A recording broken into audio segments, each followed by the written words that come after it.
Now, sir. I can hear you now. There we go. There we go. Yeah, I'm Magic, sorry. I it all works. tell you what happened. I didn't realize it, but it went to my hearing aid, which is in the other room. And so all of us, the I sound, the heard Bluetooth messed up. That's a very Paul Gallo-like issue that you had there. I can see it that. really is. Yeah, that's probably an appropriate way to start. No doubt. When you think, Greg, about your time with Paul through the years, what stands out? Where does your mind first go? Well, I gave some thought about this morning, and I never really felt like I was being interviewed by Paul. It was always a conversation. I think that was part of his genius, the chemistry he developed, not only with me, but I think all of his guests, even the ones he disagreed with. He had a way of engaging and drawing out people. I never really considered him an interviewer as such. Now that doesn't mean he didn't ask tough questions and couldn't hammer in on something, because he certainly did that. But he was conversational and engaging, and I think that's one reason people enjoyed it so much. It was almost like, instead of listening to an interview, you hear a conversation going on, and the audience was just there listening in, and it was cool. Even when you didn't necessarily agree, you may have heard the clip with Bobby Moak as we were coming back as well, and they certainly Paul had the ability to take you down a road that maybe you didn't want to go down. Right. And yet he took you there, and then you were willing to either continue the conversation or come back a few days or weeks later and do it all over again. And to me, that Right. speaks to maybe a mutual respect that existed. Yeah, I think so. I rarely disagreed with Paul. We shared pretty much the same political philosophy, but he was a witty person. I don't know that people realize how witty Paul was. He would always have little digs at me about Alabama or Vanderbilt, where I went to school, and or the Yankees. He's a big Cardinals fan, and I'm a Yankee fan. And, well, you and I have that in common. Yeah, I really think the chemistry was the thing, and with his producer, whoever it was at the time, Perez. I mean, that was just wonderful, the give and take there, and the chemistry, I think, was his genius. I really think so. Yeah.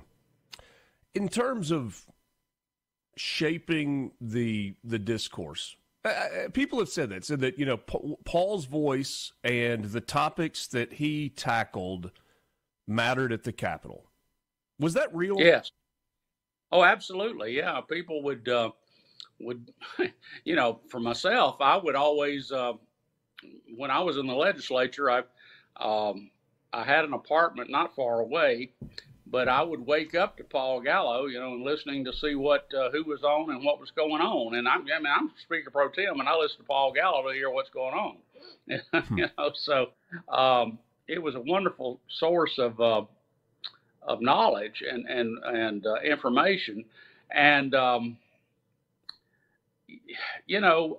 thing about Paul, again, he was so engaging and had a way of drawing people out. He'd have people on that just were the polar opposites of him politically, yet there was a collegiality there that you could just sense. And I think people appreciated that. I really do. And for myself, you ask about memorable things. I may hold the record, I'm not sure, for longest distance call into Gallo.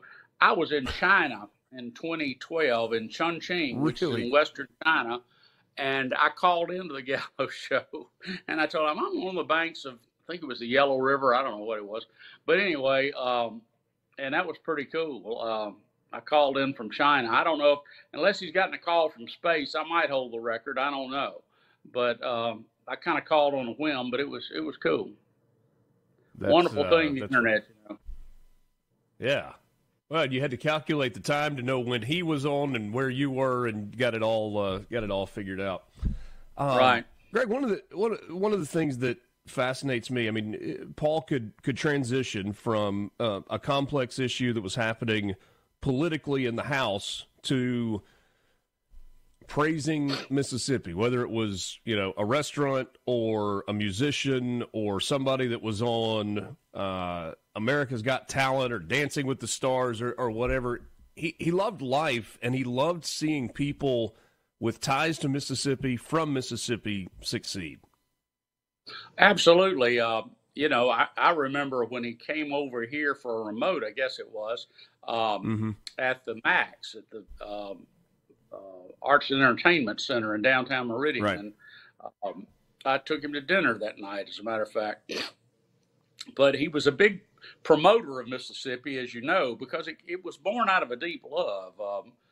He really did love the state and loved his people, and that just exuded from him.